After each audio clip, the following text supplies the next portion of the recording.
할렐루야. 옆에 분과 인사하십시오. 오늘 우리에게 좋은 일이 일어납니다.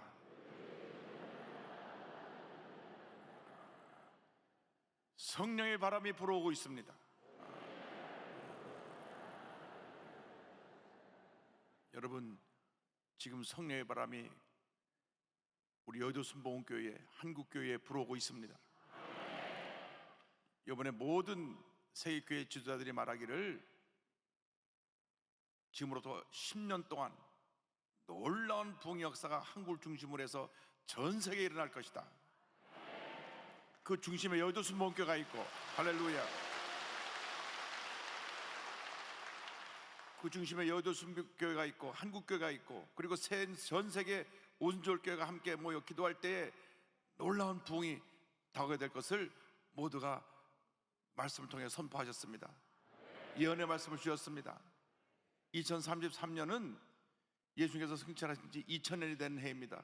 그때까지 놀라운 부흥이 다시 일어날 터인데, 오순절날 첫 번째 큰 부흥이 일어났고, 1906년 알사에서 제2의 큰 오순절 부흥이 일어났고, 제3의 부흥이 이제부터 시작되었다고 선포했습니다. 할렐루야. 큰 부흥 역사가 일어날 때 여러분 구경꾼이 되지 말고 여러분 모두가 주인공이 되어서 부흥 역사의 모든 놀라운 은혜를 체험하고 이끌어가는 여러분 되기를 주님의 이름으로 축원합니다. 오늘 사도행전 2장 41절로 40절 말씀 가지고 주여 부흥을 주옵소서, 이 같은 제목으로 함께 말씀을 나누기를 원합니다. 제목을 한번 따라해 주시기 바랍니다. 주여 부흥을 주옵소서. 주여 부흥을 주옵소서. 우리가 예수 믿고 구원받은 것은 일생일대의 기적이고 은혜고 축복입니다. 더 큰 은혜가 없고 더 큰 축복이 없습니다. 예수 믿는 것은 우리의 운명을 바꿔놓았습니다. 하나님의 자녀로 우리를 바꿔놓았고 하나님의 축복을 우리에게 넘쳐나게 만들어 준 것입니다. 예수 믿고 한평생 주님의 은혜 가운데 살아가는 가운데 또 하나 중요한 것은 교회를 잘 선택하는 것입니다. 교회는 구원의 방주요 축복의 통로입니다. 순복음교회를 택한 여러분은 정말로 복받은 하나님의 자녀들입니다. 오늘 TV 생중계를 통해서 예배드리는 여러분들은 어느 교회에 속했든지 간에 속한 교회에 열심히 충성하고 헌신해서 큰 은혜를 받아 누리는 여러분 모두가 되기를 바랍니다. 온전 성령의 힘으로 교회가 탄생했습니다. 이 예루살렘 교회는 세계 최초의 교회로 하나님께서 세우신 교회입니다. 이 오순절 성령 강림 때 베드로가 은혜 받고 나서 성령 받고 나서 말씀 전할 때 하루 남자로만 3,000명이 회개하고 돌아왔던 것입니다. 사도행전 2장 40절 41절입니다. 또 여러 말로 확증하며 권하여 이르되 너희가 이 패역한 세대에서 구원을 받으라 하니 그 말을 받은 사람들은 침례를 받음에 이날의 신도의 수가 3,000이나 더하더라. 그러나 하루에만 남자 어른이 3,000명이 회개하고 침례받고 주님께 돌아왔습니다. 세계 최초로 세워진 예루살렘 교회는 어떠한 교회였습니까? 그 교회는 첫째로 하나님의 말씀으로 충만한 교회였습니다. 성경은 말씀합니다. 사도행전 2장 42절에 그들이 사도의 가르침을 받아 서로 교제하고 떡을 떼며 오로지 기도하기를 힘쓰니라. 사도의 가르침을 받았다고 말씀합니다. 예루살렘 교회는 언제나 하나님의 말씀을 사모하고 주의 말씀을 전할 때 아멘 아멘 아멘 하며 그 말씀을 믿음으로 받아들이고 말씀에 순종한 주님의 교회요, 주님께서 기뻐하시는 성도들이었습니다. 성경은 말씀합니다. 시편 1절로 2절입니다. 1편 1절 2절에 복 있는 사람은 이와 같이 말씀하며 야훼의 율법을 즐거워하여 그의 율법을 주야로 묵상하는도다. 어떤 사람이 복 있는 사람입니까? 주의 말씀을 즐거워하여 그 율법을 주야로 묵상하는 사람이 복이 있는 사람인 것입니다. 늘 말씀을 주야로 묵상해서 하나님 앞에서 복받은 인생을 살아가는 여러분 되기를 주님의 이름으로 축원합니다. 이 세상을 살아가는 동안 주의 말씀에 순종할 때 하나님의 은혜가 임하는 것입니다. 축복이 임하는 것입니다. 기적이 임하는 것입니다. 여러분의 영의 귀가 열려서 언제나 주의 말씀을 듣고 그 말씀을 아멘으로 화답하고 응답해서 기적을 체험하는 여러분 되기를 주님의 이름으로 축원합니다.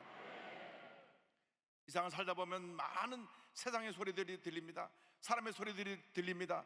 세상의 소리, 사람의 소리를 듣고 흔들리고 시험에 들고 상처받지 말고 주님의 음성을 듣고 은혜 받고 기적을 체험하고 은혜 충만한 삶을 살기를 간절히 소원합니다. 여러분, 세상에 갖다 주는 음성은 우리에게 염려와 근심과 걱정을 갖다 주지만은 주님의 음성은 우리에게 기쁨을 주고 은혜를 주고 축복을 갖다 주는 것입니다. 주의 말씀을 따라 살아가는 여러분 모두가 되시길 바랍니다. 시편 119편 105절은 말씀합니다. 주의 말씀은 내 발의 등이요 내 길의 빛이니이다.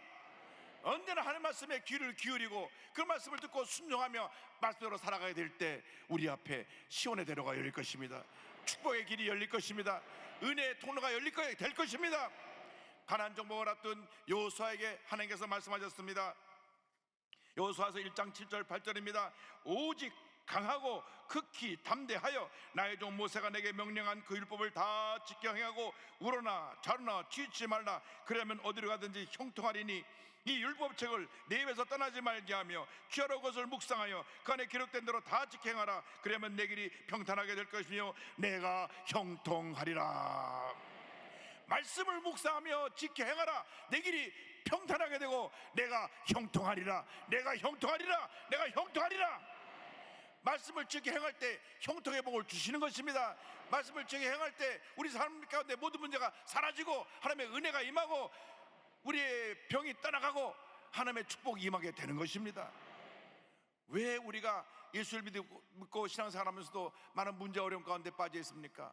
말씀대로 살지 않기 때문에 그렇고, 말씀을 따라 우리가 주님의 은혜로 살아가기만 하면 하나님께 받을 축복을, 세상 사람의 얘기를 듣고 사람을 따라가기 때문에 그 같은 문제 어려움이 다가오는 것입니다. 철저하게 말씀 중심의 삶으로 우리 삶이 바뀌어지게 될 때 하나님의 은혜가 임합니다. 기적이 임합니다. 축복이 임합니다. 하나님의 능력이 우리에게 임하게 되는 것입니다. 말씀을 듣고 지켜 행하는 여러분 모두가 되기를 주님의 이름으로 축원합니다. 둘째로 예루살렘 교회는 기도에 힘쓰는 교회였습니다. 오늘 성경 말씀 보니까 2장 42절에 그들이 사도의 가르침마다 서로 교제하고 떡을 떼며 오로지 기도하기를 힘쓰니라 성경은 말씀합니다. 예루살렘 교회는 오로지 기도하기를 힘썼습니다. 문제가 생길 때 우리는 엎드려 기도해야 되는 것입니다. 가정의 문제가 생겼을 때, 직장의 문제가 생겼을 때, 사회 문제가 생겼을 때, 교회 문제가 생겼을 때 우리는 엎드려 기도해야 됩니다. 기도할 때 하나님의 은혜가 임하게 되는 것입니다. 예루살렘 교회는 기도로 탄생한 교회입니다. 예수님께서 승천하시기 전에 분부하신 말씀이 있습니다. 사도행전 1장 4절 5절에 사도와 함께 모이사 그들에게 분부하여 이르시되 예루살렘을 떠나지 말고 내게서 들은 바 아버지께서 약속하신 것을 기다리라. 요한은 물로 침례를 베풀었으나 너희는 면허를 못되어 성령으로 침례를 받으리라 하셨느니라. 주님 말씀하셨습니다. 아버지의 약속하신 성령을 받기까지 기다리라. 이 말씀 붙잡고 저들이 기도하고 또 기도하고 또 기도했습니다. 제자들과 함께 모여 기도할 때 열흘째 되는 날 성령이 믿던 것입니다. 사도행전 1장 14절입니다. 여자들과 예수의 어머니 마리아와 예수의 아들과 더불어 마음을 같이하여 오로지 기도에 힘써더라. 열흘째 되는 날 오순절날 성령이 강림했습니다. 사도행전 2장 1절 4절입니다. 오순절날이 이미 이름에 그들이 다 같이 한 곳에 모였더니 그들이 다 성령의 충만함을 받고 성령이 말하게 하심을 따라 다른 언어들로 말하기를 시작하니라.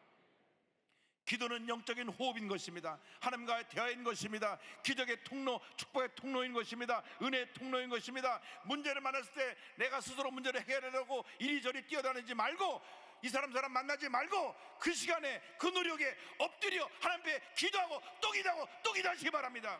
기적이 일어날 것입니다. 응답이 나올 것입니다. 주님의 축복이 임할 것입니다. 모든 집에서 노예함을 받게 될 것입니다. 주님 말씀하셨습니다. 놀라운 봉이 이제부터 일어날 것이다. 사람들이 구름대처럼 몰려올 것이다. 수많은 병자들이 예배를 드리며 병을 고침받게 될 것이다. 주님 말씀하셨습니다. 그 일이 지금부터 일어나고 있습니다. 지금 이제 일어나고 있는 것입니다. 믿음으로 말씀을 받을 때, 아멘을 받을 때 기적이 일어나는 것입니다. 병이 떠나가는 것입니다. 문제 해결되는 것입니다. 여러분 날마다 기적의 현장에서 주님의 은혜를 체험하는 여러분 모두가 되기를 주님의 이름으로 축원합니다. 가장 힘들고 어려울 때, 아무에게도 도움받지 못할 때, 정말 절망의 끝자락에서 차라리 인생을 포기하고 싶을 그러한 고통과 괴로움에 빠졌을 때, 그때가 바로 주님께 부르짖을 때인 것입니다.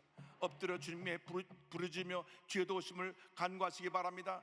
시편 40편 1절 2절입니다. 내가 야훼를 기다렸더니 귀를 기울이사 나의 부르짖음을 들으셨도다.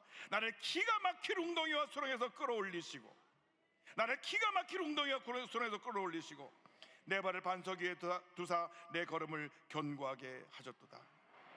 기가 막힐 웅덩이와 수렁에 여러분이 빠져 있다고 할지라도 주님께서 건져주시는 것입니다.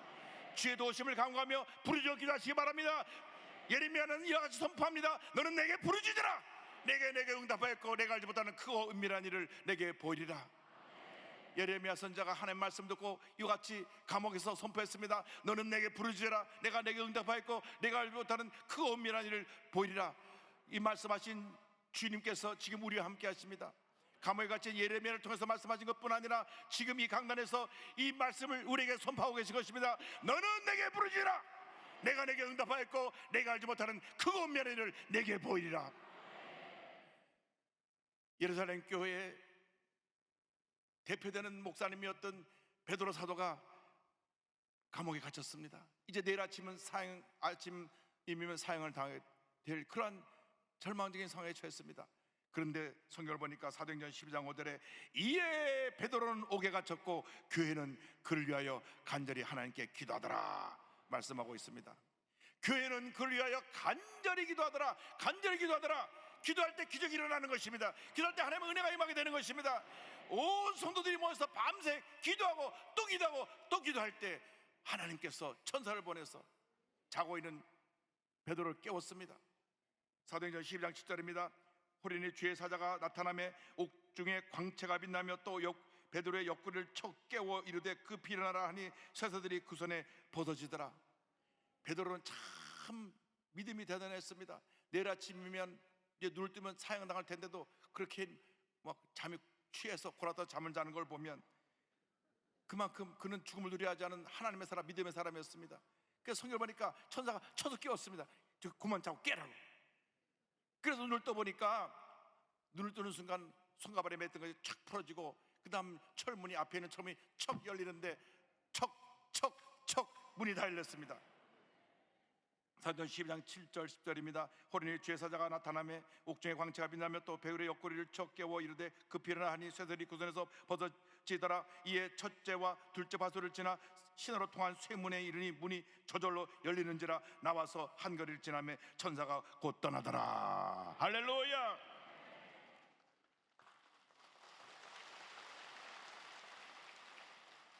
저는 어딜 가든지 자동문이 열릴 때마다 이 말씀을 기억하면서 또 기적의 문이 열리는구나. 기적의 문이 열리구나. 할렐루야.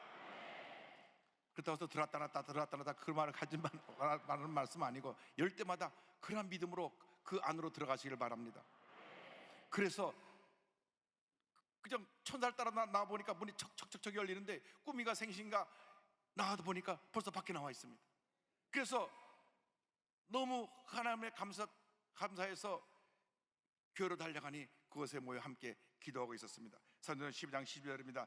깨닫고 마가라 하는 요한의 어머니 마리아의 집에 가니 그것이 당시 그곳의 교회였습니다. 여러 사람이 거기에 모여 기도하고 있더라. 마가 요한의 집이 아마 큰 부자였던 것 같습니다. 그래서 그 집을 교회로 내놓았습니다. 성경에 다락방으로 되어 있지만은 2층에 큰 예배실이 있어서 거기서 120명이 모여 성령 받고 방언을 말하게 되고 거기서 예루살렘 교회가 시작이 되고 그것이 성도들이 매일같이 모여서 예배하는 교회가 된 것입니다. 하나님께서 이 기도하는 곳을 통하여 위대한 기적을 이룬 것입니다.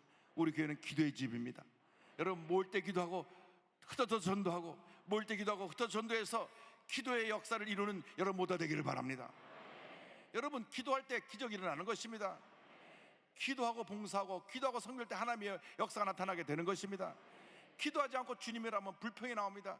기도하지 않고 봉사를 하면 시험에 듭니다. 여러분 모든 것이 기도가 없는 데서 다가온 문제인 것입니다. 문제가 생길 때 우리는 먼저 기도해야 됩니다. 주님의 도우심을 간구해야 되는 것입니다. 주여 우리를 불쌍히 여기시고 주의 기적을 나타내 주시옵소서. 기도 용사들이 다 되시기를 주님의 이름으로 축원합니다. 나아가서 예루살렘 교회는 셋째로 사랑으로 충만한 교회였습니다. 예루살렘 교회는 받은 은혜 너무 감사해서 그 사랑을 이웃에게 나누는 그러한 복된 교회였습니다. 사도행전 2장 44절 45절을 말씀합니다. 믿는 사람이 다 함께 있어 모든 물건을 서로 동용하고 또 재산과 소유를 팔아 각 사람의 필요를 따라 나눠주며 성경을 말씀합니다. 사랑으로 충만했습니다. 가진 모든 것을 갖고 나와서 교회 내 궁핍한 사람들을 사랑으로 섬겼습니다. 그래서 예루살렘 교회 내에는 가난한 사람이 한 사람도 없었습니다. 교회만 오면 모든 문제가 해결되었습니다. 그래서 교회는 사랑이 충만하고 은혜가 충만해서 날마다 부흥하고 또 부흥하고 또 부흥했습니다. 사도행전 4장 34절 35절에도 이와 같은 설명이 나옵니다. 그 중에 가난한 사람이 없으니, 교회 가운데 가난한 사람이 없으니 이는 밭과 집 있는 자는 팔아 그 판 것의 값을 가져다가 사도의 발 앞에 두매 그들이 각 사람의 필요를 따라 나누어 줍니다. 오늘날 사도행전 교회에 있던 모습 중에서 세계교회가 잃어버린 것이 바로 이 사랑 실천의 모습입니다. 아직도 교회 내 가난으로 인해 고통당하는 분들이 있습니다. 전 세계 교회들이 앞장서서 고난당한 이웃을 섬기고 그들을 주의 사랑으로 품었다고 하면 폭발적인 부흥의 역사가 일어났고 그리고 온 세계를 뒤집어 놓았을 것입니다. 그런데 우리가 가진 축복에 그냥 머물러서 여기가 좋사오니 하고 우리가 가진 축복을 누리는 것으로 만족했습니다. 여러분, 왜 그 축복을 주셨습니까? 나누라고 주신 것입니다. 나누라고 주신 것입니다. 나누라고 주신 것입니다. 움켜쥐고 살다가 내가 숨을 거두면 내가 들어갈 자리는 제한되어 있습니다. 땅에 묻히면 몇 평이고 낙골 땅에 들어가면 그 항아리 하나에 내 몸이 당기는 것입니다. 그런데 우리가 뭘 이렇게 움켜쥐고 살라고 그럽니까? 우리가 제대로 써보지도 못하고 쌓아놓고 죽는다면 얼마나 불행한 인생을 살고 있습니까? 이제부터 나누는 인생을 살아가시기 바랍니다. 많이 가진 사람 많이 나누고 적게 가진 사람 적게 나누고, 그래서 이 세상을 완전히 죄 사랑으로 뒤엎어놓는 주님의 귀한 일꾼들이 다 되시기를 바랍니다. 교회 내 궁핍한 사람이 한 사람도 없고 어려운 사람이 한 사람도 없고 교회만 들어오면 모든 문제 해결되고 하나님의 축복이 넘쳐나서 온 세계로부터 사회로부터 존경하고 칭찬받는 교회가 되기를 간절히 소원합니다. 오늘날 큰 부자가 청년이 예수님께 나와 물었습니다. 내가 무슨 선한 일을 해야 영생을 얻겠습니까? 예수님 말씀하셨습니다. 마태복음 19장 21절입니다. 예수께서 이르시되 내가 온전하고자 할진대 가서 내 소유를 팔아 가난한 자들에게 주라.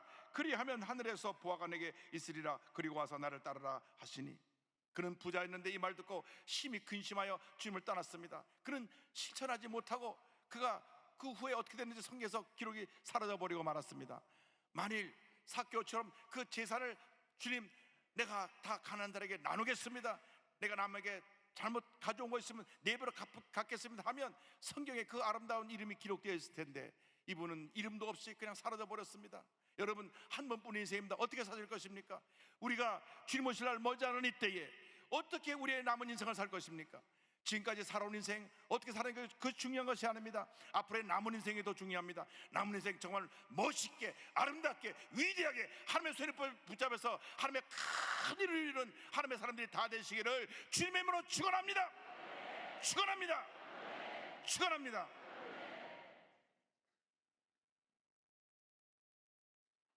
김병록 집사님 간증을 드리려고 하는데 이분은요 구두를 고치는 분, 코로나19로 너무나 힘들고 어려운 상황 속에서 평생 구두 닦아서 모은 돈으로 마련한 7억 상당의 땅을 가난하고 어렵고 고통당하는 사람을 위해서 그냥 내놓았습니다. 김명록 집사님은 일찍이 아버지를 여의고 어머니가 재혼했는데 새아버지가 폭력적이어서 11살 때 집을 나옵니다. 직업보도원에서 일을 하면서 구두 닦는 기술을 배웁니다. 17살 때 서울에 올라와 먹고 살기 위해서 온 가지를 다 합니다. 성인이 되어 명동의 고급 식당에 책임자로 일하게 되었는데 어느 날 직원을 괴롭히는 성격이 고약한 손님을 보고 참지 못해서 그를 두들겨 팼습니다. 그리고 술을 잔뜩 먹고 취해서 잠을 자고 있는데